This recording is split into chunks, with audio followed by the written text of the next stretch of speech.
बोलो श्री रामचंद्र भगवान की जय, पवन सुत हनुमान की जय, मकध्वज महावीर की जय, सनातन धर्म की जय, सनातन धर्म की जय। जय जगन्नाथ। आज आम मकध्वज जगह तरफ आमर पहली भोग होची मो पाखे आम जगार पुरुखा लोक व्यक्ति मान अच्छा प्रभुंर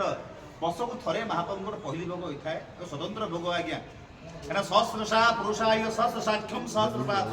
सबूमि विश्वकावृत्वाय अदृष्टम दशांगलम महाप्रभु आज्ञा श्री रामचंद्र मर्यादा पुरुषोत्तम दूत जी जगन्नाथ महानीलाचलम निवासाय नित्याय परमात्मने बलभद्रम सुभद्राभ्या जगन्नाथ ते नमः महाप्रभुंकर आज्ञा आज जगन्नाथ धाम एक स्वतंत्र नीति आज्ञा नीलाचल महाप्रभु पुरी आज्ञा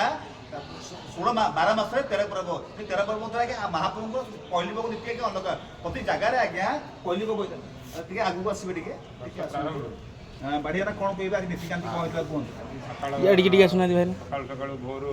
सकाल 4:30 मंगल आरती आ को नीति आज महाप्रभु नीति कोठ भोग 9:30 सुधा संपन्न वर्तमान पहली भोग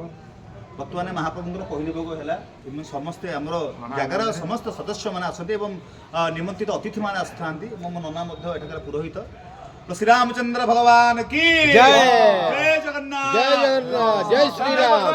हरि हरि बोल, हरि बोल, समुदाय मंगल हरि हरि बोल, हरि बोल, हरि हरि बोल, हरि बोल। जय जगन्नाथ।